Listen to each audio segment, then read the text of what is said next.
Integrity. So many I words. Impeachment. Oh. If only. That's coming. I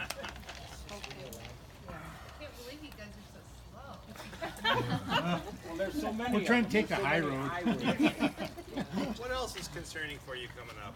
Endless wars. Honesty. Endless wars. Revolution. Yes. Sorry? Honestly, Revolution. Revolution. Climate change. Climate change. The new space program. Space Force. Yes. Have you seen the marketing for that? Some really cool stuff. Working for the health of the planet. Do they have a coin now? A new What I space would- coin? I don't think so. not yet. But they had some marketing materials they're going through. Yeah, I know. I saw But that. as somebody working on, in your position, I think where you could really impact and help Grand County is if they would do the, payment in lieu of taxes and at least give it a cost of living wage. I mean, I love my public lands. I'm not complaining. I don't want the state to take them. But we're surrounded by them. We have a small tax base. Right. So we're very dependent on they need to be paying their an appropriate amount of taxes on the public lands. Right. They don't. Right. So that's one thing you could really do that would impact us as a county. Absolutely. You can work to get the funding for the uranium pile that we're trying to move. Encourage that, and then stop with the other one there. But those were the two I could come up, Sure. because those are bills that come up every year. Those are very specific to our county, and it would be very Oh, yeah, and also the EAS programs for the airport, which is Essential Air Service. Oh, yeah, that was We're it. in, and yeah, we're in that. We've gotten a new runway and new terminal. We've spent about $14 million this spring doing that. And now we just, with the heavy planes we have coming in, they've just put ruts in our taxiway. So we're looking for more funding that way too. So But we need to keep this essential air service, and it's always that's on the the first thing on the cutting block. chopping block, you know. Yeah. It's always they're gonna take that, and that it would destroy a lot of these remote, smaller communities Yeah. that really rely on that, so. Those are some of the most beautiful ones too, actually.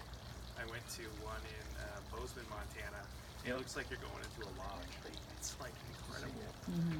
Same with St. George. Have you seen that one? That's Oh, pretty yeah. new too. Just they've got these beautiful murals of the landscapes of the Southwest up in there. So yeah, I mean it's essential for our communities.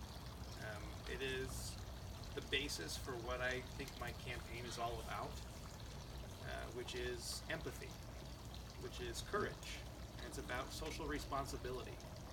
It means that we take care of each other, and it means that we pay special attention to the groups who aren't being paid attention to. For a lot of folks, it means being in rural and tribal areas. And our district, that is where it's at. We have a small concentration of people up in the Wasatch Front, and then it's like, well, what about everyone else? What about what's going on down there? And these are the concerns that I think are constantly silenced in our political dialogue. It's something that I want to change. So to kind of speak to some of the issues that you have here, I want to tell you a little bit about my background and why I'm set and for running for office. So I'm a sociologist. I don't know if you all know what that's about. It's not about your minds. So I can't, although some people they ask, like, can you tell me about? I'm like, I have no idea about your problems. I don't want to hear about them. Just go sit on the floor. What I look at are things at societal levels. I look at systems. I look at inequality. I look at different kinds of groups. And it's something that I've dedicated my life to.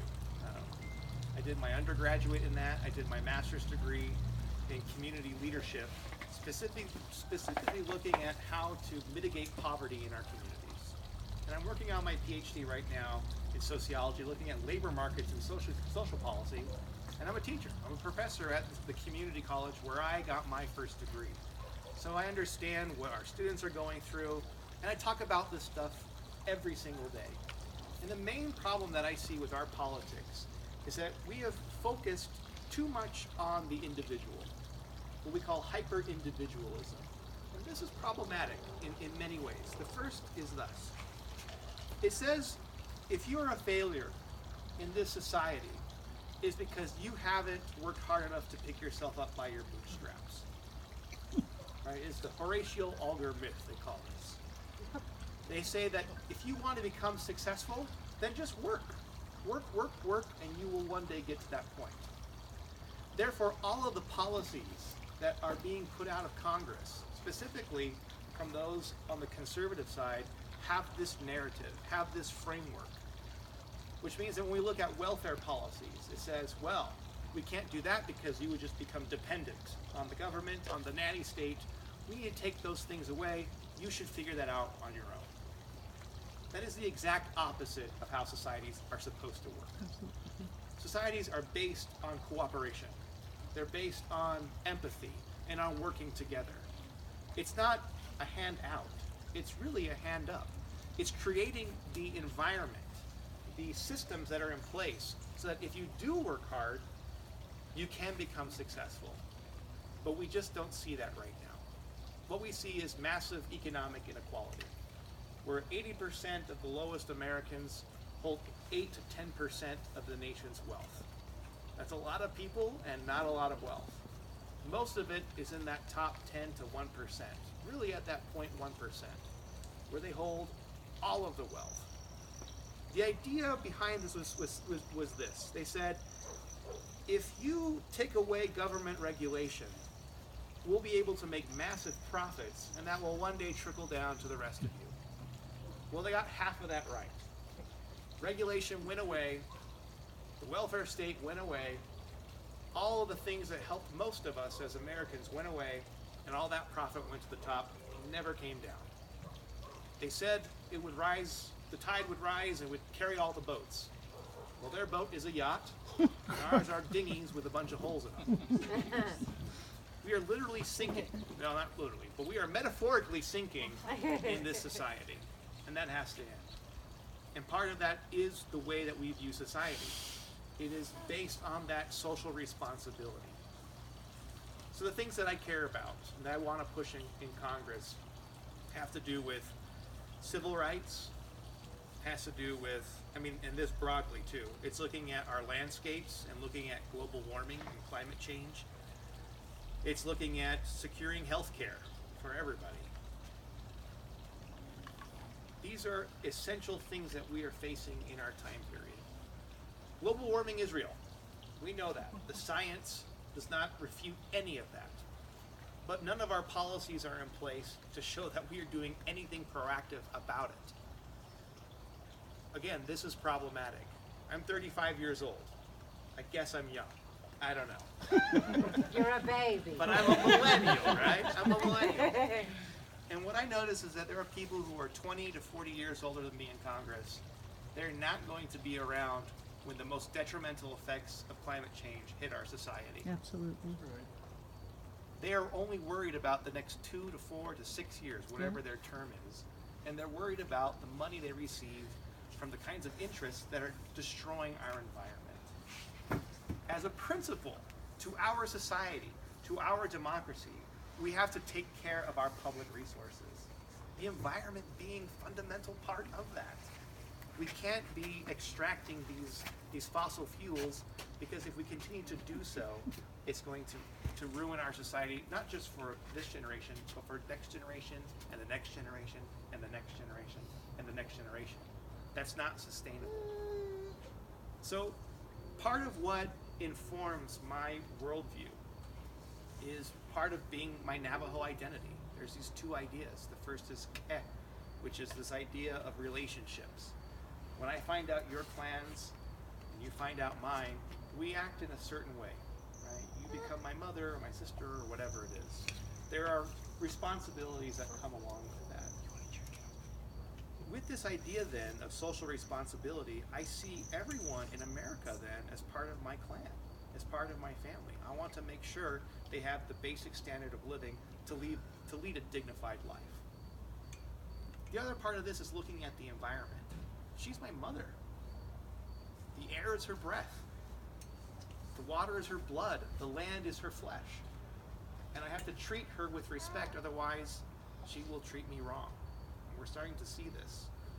We are living in a system where we were only concerned about consumption, when there are different parts of this whole production line.